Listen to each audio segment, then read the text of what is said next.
Olá, pessoal, boa tarde.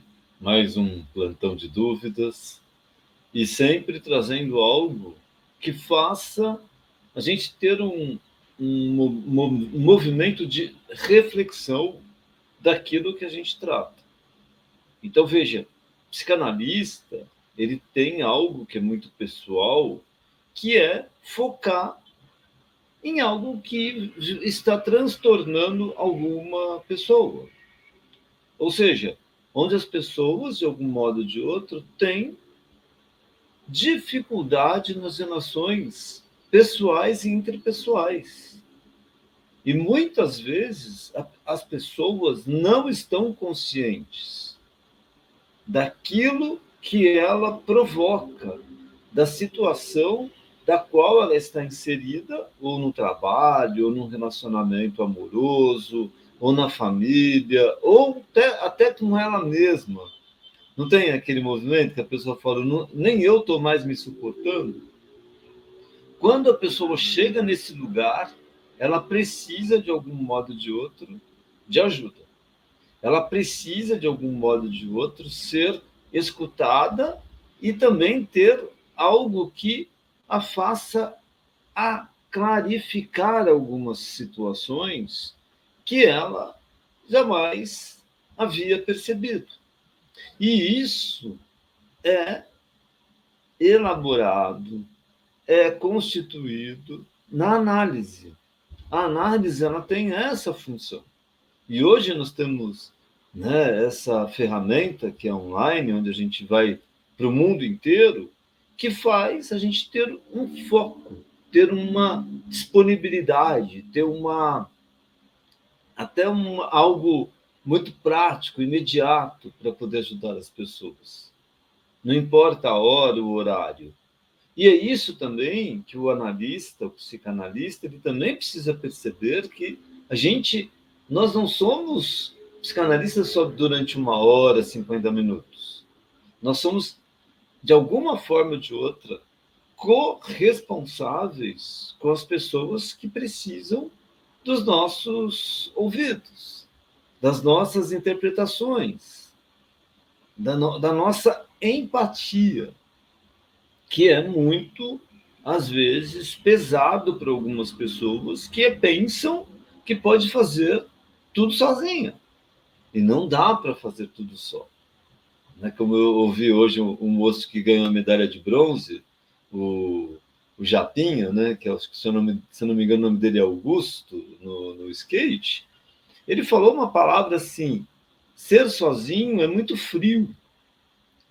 É muito frio ser sozinho. E muitas vezes nós precisamos ter essa consciência também como analista, o quanto podemos produzir junto com as pessoas que nos propõem. É delicado? Não é fácil? Não é fácil. Por isso que a gente está aqui, no plantão de dúvidas, para poder ajudar também os futuros analistas. Ter uma ideia de como você pode atender. Porque precisamos aprender para poder você ter uma ideia. Ok? Deixa eu ver se tem alguém aqui para fazer perguntas. Se não tiver, a gente já entra no assunto de hoje. Deixa eu ver aqui. Pelo menos para a gente dar boa tarde. Bom, olha, chegou a Célia aqui. Aparecida, tudo bem, Célia? Boa tarde, seja bem-vinda. E nós vamos falar, se você não tiver pergunta, a gente já vai entrar num assunto aqui que é transtorno borderline. O que significa o transtorno borderline? Ok? E acho que vai entrar aí o slide, né, para a gente poder conversar aqui. Olha isso, o transtorno borderline, para a gente ter uma ideia, as primeiras observações do transtorno borderline foi lá no século XX, que foi o século onde a gente está um pouco antes, em 1930. Foi um cara chamado Adolfo Stern, ele usou o termo borderline para descrever pacientes que não se encaixavam claramente nas categorias de neuroses ou psicoses. esses pacientes apresentavam sintomas que estavam na fronteira entre esses dois tipos de transtornos. Olha que maluquice. O desenvolvimento do conceito foi lá em 1940 para 1960. Durante as décadas seguintes, vários psiquiatras e psicólogos, incluindo Otto Kernberg, contribuíram para a compreensão do transtorno da personalidade borderline. O Kernberg, em particular, desempenhou um papel crucial ao estudar as características estruturais e dinâmicas dos pacientes borderline, diferenciando-os de outras categorias de transtornos de personalidade. O transtorno de personalidade borderline ele foi formalmente reconhecido como um diagnóstico distinto, né, como pela América de Associação de Psiquiatria em 80. Então, tem alguns critérios específicos para o diagnóstico, baseando-se em pesquisas e observações clínicas acumuladas até aquele ponto. Aí, desde então, houve um aumento significativo na pesquisa sobre, né, a gente chama de TPB, que é o transtorno da personalidade borderline, incluindo estudos sobre suas causas, tratamento e prognóstico. Aí vamos lá aqui, né, para o nosso slide, né, que veja, a origem, agora pensando na visão psicanalítica, a origem é na primeira infância. A psicanálise considera que as origens do TPD podem estar em traumas ou relações disfuncionais durante a primeira infância, especialmente com as figuras parentais. Ou seja, a pessoa, de algum modo ou de outro, não foi devidamente amada, não foi devidamente incluída dentro do contexto grupal. E provavelmente, né, como o nome já fala, borderline, border, né, quer dizer uma borda, e line é linha. Então, a pessoa sempre está num limítrofe. Ela sempre está naquele espaço onde ela pode, de algum modo ou de outro, desenvolver situações inusitadas, da qual a gente vai aqui falar mais um pouco, mas a gente está pensando como é que surge isso. Pode ser também em função de uma violência. Problemas de identidade.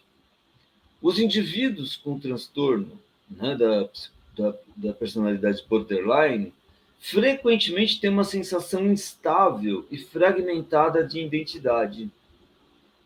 Ou seja, ela não sabe exatamente o que ela deseja, ou seja, ela deseja uma coisa e, ao mesmo tempo, ela deseja outra.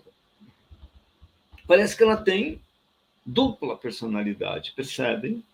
Parece que ela vive numa situação de qualquer coisa faz ela ter uma explosão, ou às vezes de raiva, ou, ao mesmo tempo, ser levada por qualquer situação da qual a faz ter uma situação que o outro que anda com ela não reconhece.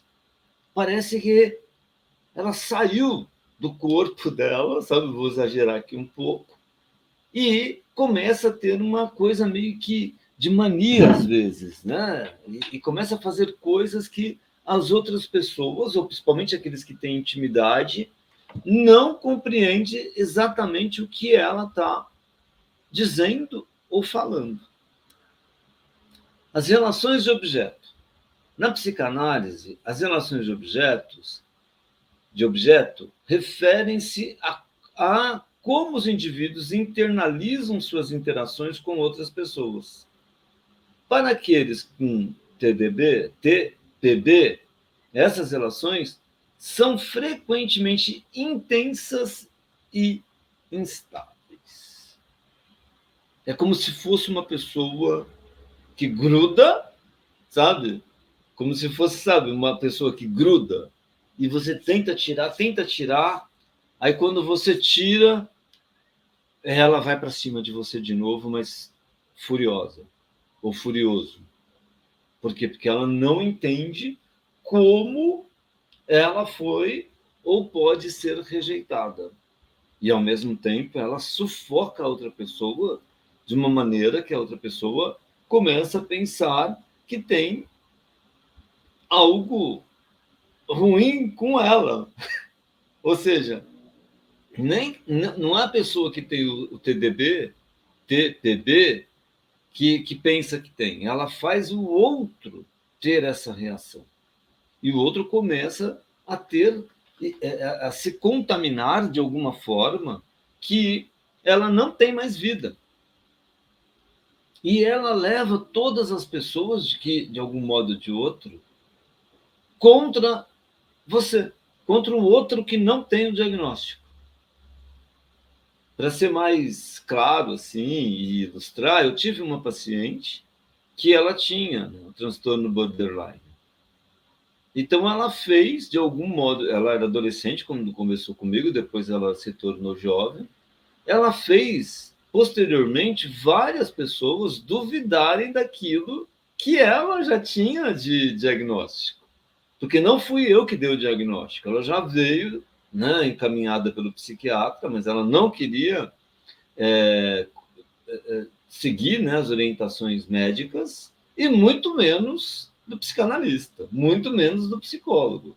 Porque para ela, para a pessoa que tem o transtorno da personalidade borderline, ao mesmo tempo que ela sabe tudo, ela não sabe nada. E dá uma impressão que ela tem até um movimento de tristeza que ninguém entende. Então, é uma pessoa muitas vezes incompreensível para a pessoa que muitas vezes não sabe, e muitas vezes a pessoa que tem o TPB nem sabe que tem o TPB, que é o transtorno de personalidade borderline. Então, deixando bem claro, gente, é um transtorno da personalidade. Não é uma neurose, não é uma psicose. Entende? A pessoa, de algum modo ou de outro, ela parece, ela quase está num pezinho lá do narcisista patológico, até do quem tem um transtorno da personalidade antissocial, que a gente chama vulgarmente de psicopata. Mas o borderline não é psicopata, porque eles têm uma consciência, mas ao mesmo tempo ele entra num movimento que a outra pessoa não sabe mais o que fazer. Eu vou repetir isso sempre aqui, tá, nessa palestra de hoje. Porque é muito delicado. Por quê? Porque não foi desenvolvido, não foi internalizado isso que a gente está falando da questão da primeira infância, não teve uma ligação, não teve uma relação propriamente dita. Então a pessoa fica, por algum tempo, buscando essa relação e pirando todo mundo que passa pela vida dela, inclusive alguns profissionais. Não pensa que ela não pira, não. Os psiquiatras, os psicanalistas, o psicólogo e qualquer outro terapeuta que passe na mão do borderline quando o profissional não sabe o que é. Porque às vezes o profissional não quer dar o diagnóstico porque é muito delicado, entende, gente? Você dá um diagnóstico na primeira sessão, no primeiro mês, no segundo mês. Você tem que tomar um cuidado, né? Por quê? Porque a pessoa muitas vezes vira o diagnóstico. É essa que é a delicadeza.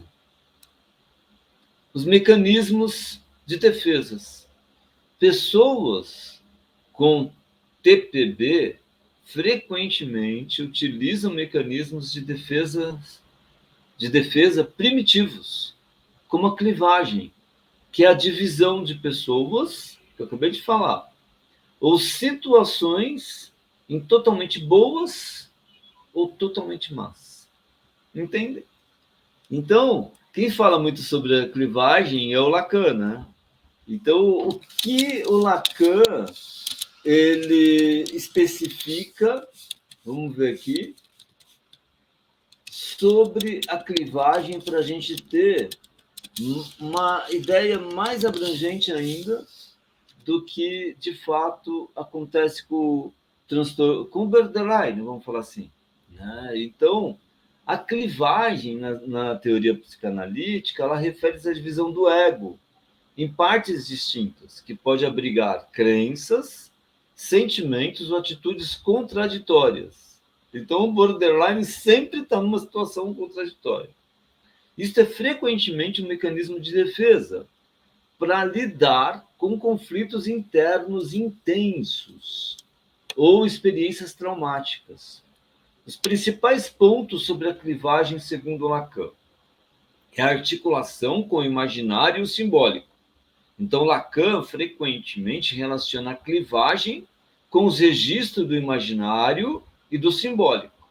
A clivagem pode ocorrer como uma forma de manter separadas certas imagens ou significantes, que são difíceis de integrar na experiência consciente do sujeito. Entende? Então, ela começa a fazer o quê? O borderline. Ela, de algum modo ou de outro, ela separa as situações que pode fazer bem para ela ou fazer mal. Então, ela fica usando de uma confusão que muitas vezes nem ela entende. Imagina o outro que convive com ela. Então, para o Lacan, a formação do sujeito passa por diferentes fases, incluindo a fase do espelho, onde o sujeito se identifica com a imagem do seu próprio corpo. A clivagem pode surgir como um processo onde partes dessa identidade emergentes são separadas para lidar com tensões entre eu ideal e o eu real. Então vem a clivagem em nome do pai. A introdução da lei e da função do nome do pai é crucial para a entrada do sujeito no simbólico. Então, a clivagem pode ser um mecanismo que surge na tentativa de lidar com a impossibilidade de integrar plenamente as exigências da lei e os desejos inconscientes. Tá? Então, eu não vou me aprofundar tanto, tá? Porque senão vai ficar mais complicado para falar do Lacan aqui. Então, é isso, só para a gente ter uma ideia. Então, é a divisão de pessoas ou situações em totalmente boas ou totalmente más. Então, ela escolhe. Então, imagina que essa pessoa ela tem a questão borderline e ela tem um companheiro ou uma companheira que trabalha com ela. E ela percebeu que essa figura que entrou há pouco tempo no trabalho não é, por exemplo, companheira dela, diz para ela as coisas que não estão boas. Aí o que ela faz? Ela torna essa pessoa má e escolhe a outra pessoa que é submissa a ela boa. Entendem? Então é isso. É um mecanismo de defesa primitivo. Então é divisão de pessoas ou situações em totalmente boas ou totalmente más. Então imagina que a pessoa tem sei lá, uma namorada, um namorado, e o namorado, a namorada fez algo que deixou ela numa situação delicada. Ela vai fazer essa pessoa amar. Para todo mundo. Entendem? A angústia de abandono. Uma característica central do borderline é o medo intenso de abandono, que pode levar a esforços frenéticos para evitar a separação real ou imaginada. Então, a pessoa ela vai fazer uma bagunça na vida da outra pessoa. Ela não vai aceitar a separação de jeito nenhum. Ela não vai aceitar uma demissão. Ela não vai aceitar perder dinheiro. Vai ser uma coisa absurda na vida do outro que está se relacionando com ela. Por quê? Porque na cabeça dela, a outra pessoa está a rejeitando. Ela não consegue assimilar uma rejeição. O borderline não assimila a rejeição. Não existe isso no vocabulário dele. Não tem como ele ser abandonado ou ela ser abandonada. Entendem? Por conta do quê? Ele não constituiu uma relação objetal. Ele teve muitos problemas lá na primeira infância, muitos transtornos de violência, de abandono, né, de frieza e tal. Ambivalência. Indivíduos com o transtorno de personalidade borderline, os borderline que a gente está falando aqui, muitas vezes experimentam sentimentos simultâneos e contraditórios em relação aos outros, o que contribui para a instabilidade em suas relações. Então, ele vive o tempo inteiro dentro de uma bolha, de um grupo, onde ele fica arrumando, de algum modo ou de outro, situações das quais terão confusões no final. Ou ele fala do outro, ou ele diz que aquela pessoa não gosta mais dele. Então, ele entra num processo que até parece perceptório, ou seja, parece que ele vive, ou ela vive, sendo perseguida o tempo inteiro. E fica esse movimento, né, ambivalente, porque ao mesmo tempo que ela fala, não, a pessoa me ama, essa pessoa me adora e tal, ela não pode me abandonar, eu não posso perder esse namoro, eu não posso perder esse emprego, eu não posso perder esse dinheiro, eu não posso perder essa família, entendem? E ao mesmo tempo, às vezes desaparece, some do nada. E vai para algumas situações, algumas coisas que não faz, às vezes, parte do grupo dela, entendem? Do grupo, da situação, daquilo que ela vive. E aí a confusão está armada de novo, porque muitas vezes as outras pessoas que ela se envolveu, ela exige, de alguma maneira ou de outra, que essa pessoa a salve.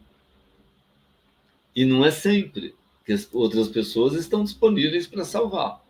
Concordam? Regulação emocional. Há uma dificuldade significativa em regular as emoções, resultando em mudanças de humor intensas e impulsivas. Então, não é fácil. Né? Essas pessoas, de algum modo ou de outro, elas têm essa questão da impulsividade fora do comum. Então, ela não tem o controle, não tem algo que a faça a entender que aquele caminho que ela está indo pode prejudicá-la e prejudicar outros também. Então, falta essa questão, né, de uma mudança de fato significativa. Por quê? Porque essa pessoa, muitas vezes, as pessoas confundem, às vezes até o borderline, com o bipolar, que também é um transtorno da personalidade, não o bipolar. Então, por quê? Porque eles têm, só que o borderline, essas mudanças, elas são, às vezes, na mesma hora. Se a pessoa, sei lá, levou uma buzinada no trânsito e ela achar que aquilo não está bom, ou ela sai correndo com o carro, ou ela para brigar, ou ela xinga o tempo inteiro. Não estou dizendo que o motorista não se estressa, tá, gente? Principalmente eu que moro em São Paulo, na capital, não é fácil. Mas não é uma coisa contínua. Não é uma coisa que eu vou, por exemplo, sair do meu carro para ir brigar com alguém, porque fui fechado, coisa semelhante. O borderline, ele sai do carro, é capaz de ele quebrar o vidro da outra pessoa. Então, é um limítrofe, entende? É muito rápido a atitude, né, de humor dessa pessoa, dessas figuras que têm esse diagnóstico. Que é a impulsividade que eu falei aqui, ó. São comportamentos impulsivos, são comuns e podem incluir gastos excessivos, sexo imprudente, abuso de substâncias entorpecentes, né? Direção imprudente e alimentação descontrolada. Tá falando do bipolar? Não, tô falando do borderline mesmo. Eu tive como eu falei, né? Essa minha paciente, ela tinha, sei lá, 19 anos, mais ou menos isso, até um pouco menos, porque como eu falei, eu comecei a atender ela antes de ela completar a maioridade. Teve um dia que ela foi parar numa festa de funk na favela. E o nível, né, de social dela é muito alto. Né? Tudo bem, que é São Paulo que eu estou falando, tá, gente? Não estou falando do Rio de Janeiro, que isso é comum. Né? Mas aqui não é comum isso. E também não é preconceito, é porque ela não tinha esse hábito. Quando ela viu, ela, né, bebeu acima do que tinha que beber, experimentou coisas que não devia experimentar. Por quê? Porque tem esse processo. Aí você pode falar, mas é uma experiência? Não. Foi um movimento de impulsividade, porque ninguém sabia onde ela estava. Ela fez uma amizade com uma pessoa que ela substituiu como se fosse a melhor amiga dela, a melhor pessoa da família, como se fosse até, sei lá, a irmã mais velha dela, entende? Que, de algum modo ou de outro, fazia ela participar das situações. Então, veja, mais uma característica, né, do borderline, que é a questão da impulsividade, não é fácil. Autodestruição. Então, borderlines, eles têm comportamento autodestrutivos, como automutilação, ou tentativas, né, de tirar a vida, são frequentemente vistos como uma forma de lidar com a dor emocional. Então, acho que vocês, né, que estão me ouvindo aqui, estão me assistindo, já sabem, já teve casos, né, ou pelo menos você ouviu, que eles começam a se cortar. Por que eles começam a se cortar? Porque, de algum modo ou de outro, é um alívio emocional, é um alívio de que eu não preciso mais estar naquele lugar, né? Então, para eles que têm o diagnóstico, é um processo que vai aos poucos, tá, pessoal? Então, dá para ser observado, dá para ser visto, quando essa pessoa, de repente, começa a ter atitudes descontroladas. Sempre. Não é uma coisa, sei lá, uma vez por ano. Não, é o ano inteiro ela dando trabalho. Né? Então, é o ano inteiro vendo ela, né, se automutilando. Então, são situações que precisa, né, ter essa junção do analista, do psicólogo, do psiquiatra e tantos outros para poder ajudar essa pessoa a voltar, né, a ter a consciência de que ela pode ter um controle da vida dela. Empatia.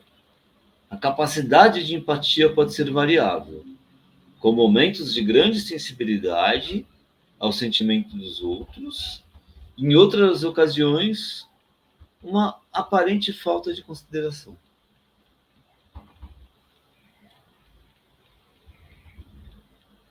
Então, borderline é isso. É assim, é de uma coisa muito instantânea. Ao mesmo tempo que ele ama demais, ele pode odiar demais. Entende? Não é fácil controlar e viver com essas figuras. Por quê? Porque ao mesmo tempo que você fala, não, agora vou respirar, tá tudo certo. Quando você vê, a pessoa já tá, sei lá, no meio da avenida a 150 por hora, onde não pode, se endividando de forma que ela não tem condições nenhuma, né, de arcar com essas dívidas, colocando outras pessoas em risco e não resolvendo isso, sempre deixando o outro resolver por ela. E isso começa a ter o quê? Uma situação onde as outras pessoas que, de algum modo ou de outro, a ama, começa a ter um movimento de afastamento, porque começa a falar, ué, não vai colaborar nunca, sempre vai ser essa guerra, porque é como se fosse uma guerra, entendem?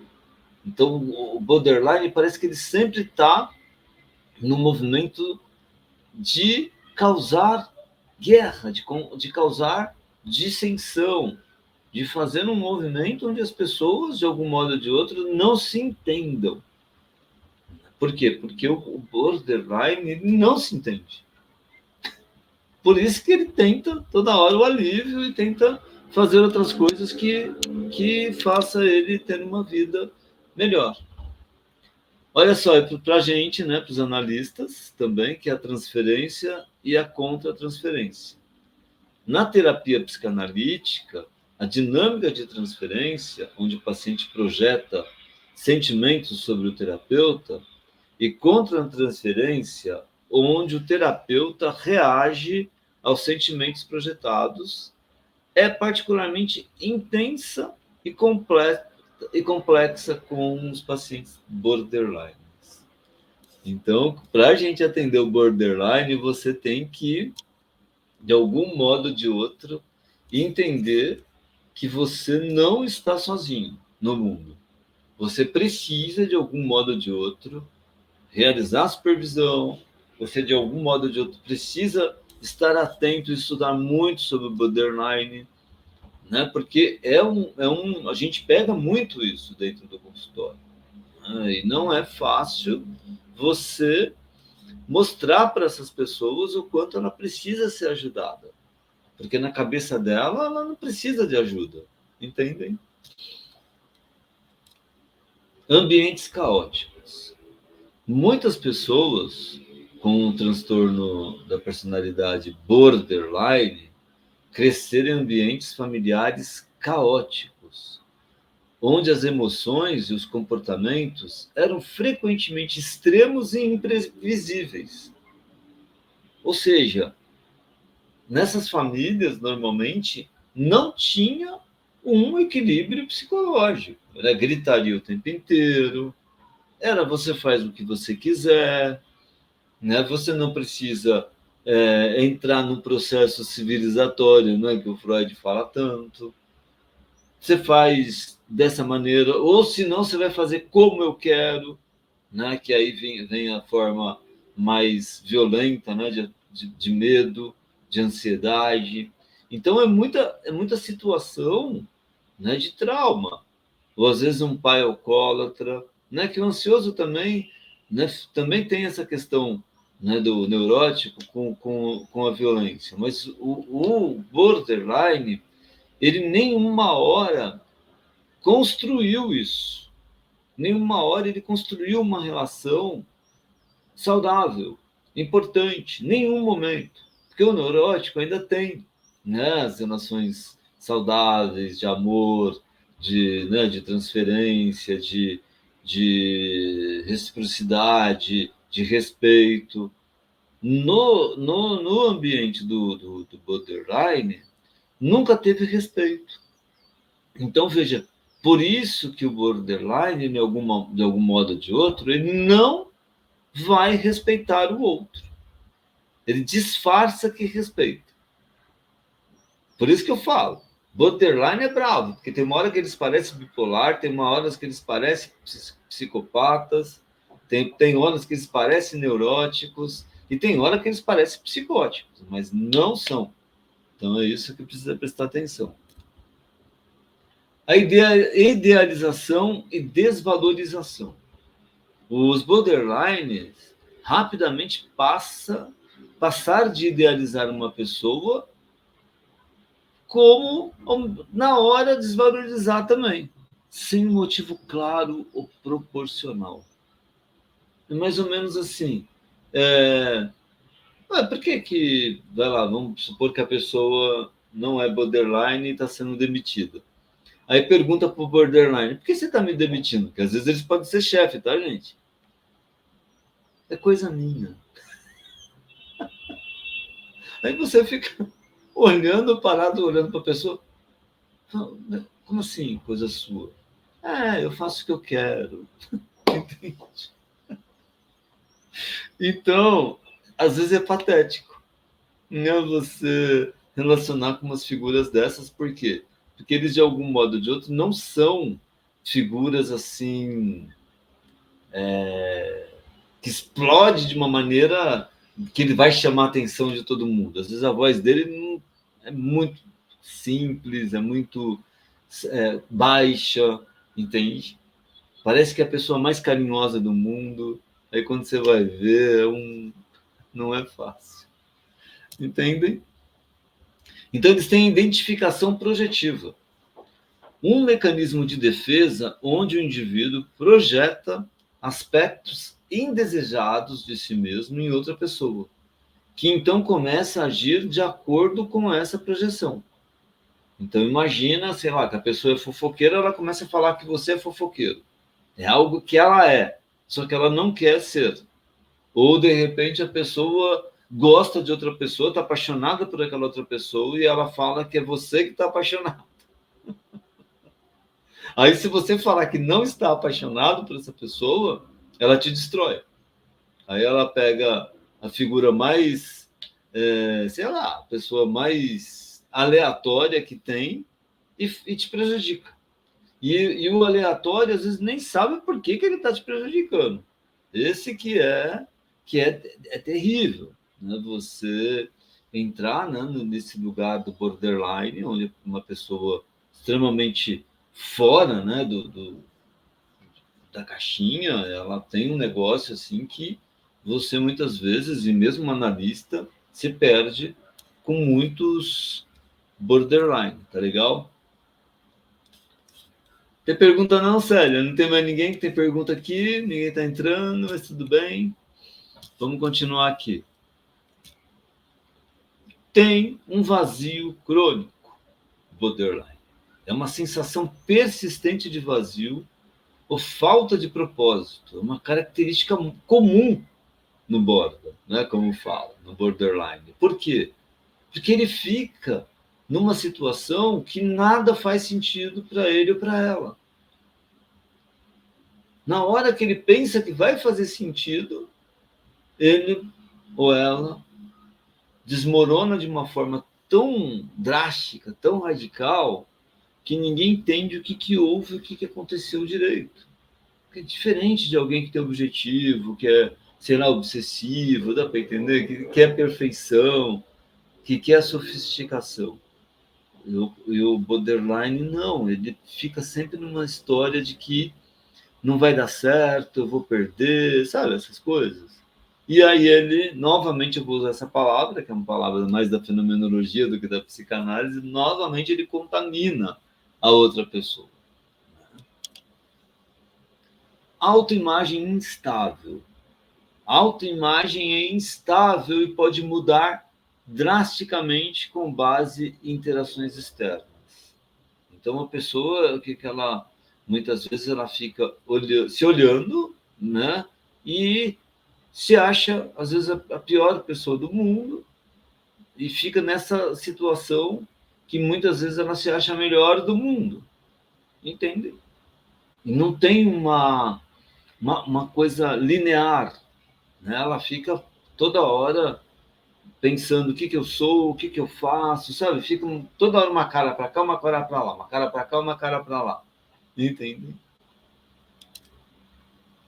As relações terapêuticas. As relações terapêuticas podem ser desafiadoras devido à intensidade emocional e à dinâmica de transferência e contra-transferência.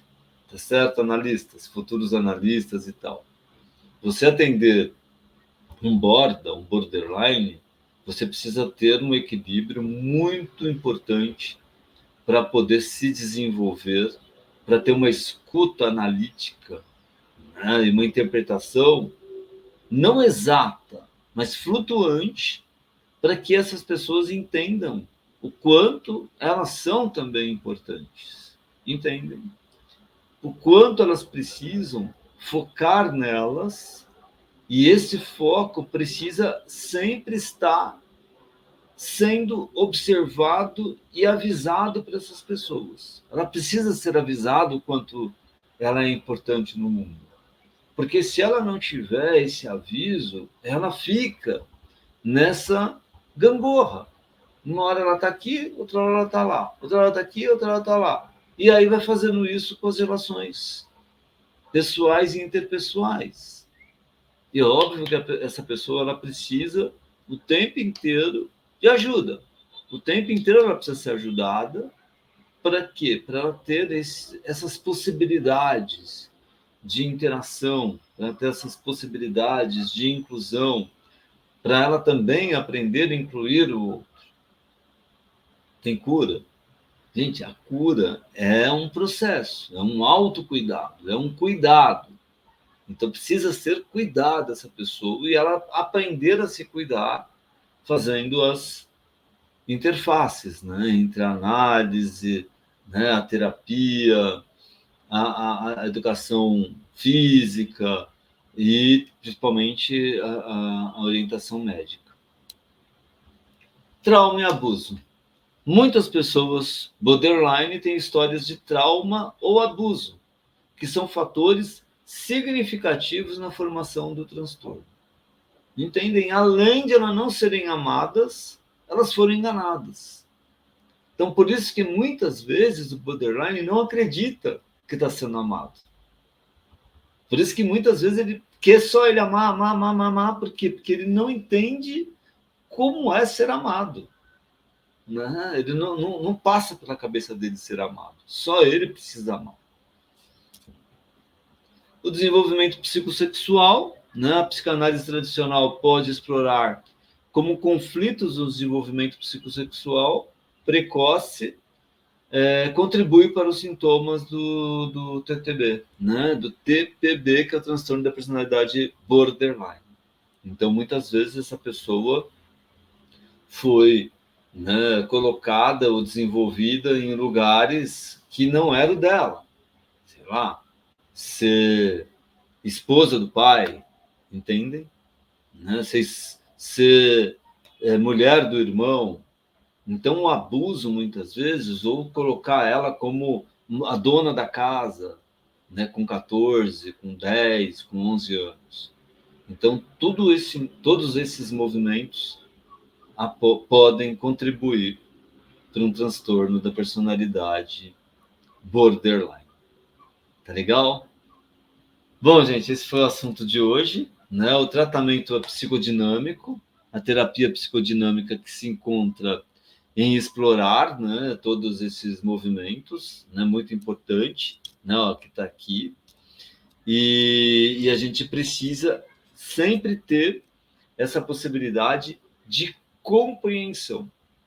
Então, vejam, nós analistas, né, precisamos ter um movimento que essa pessoa ela pode ter essa sensação de que ela também é amada. Ela precisa ter a sensação de que ela pode ser incluída. Mas não dá para ser feito pelo parceiro, ou pela parceira, ou pelo familiar, sozinhos. Precisa da ajuda profissional.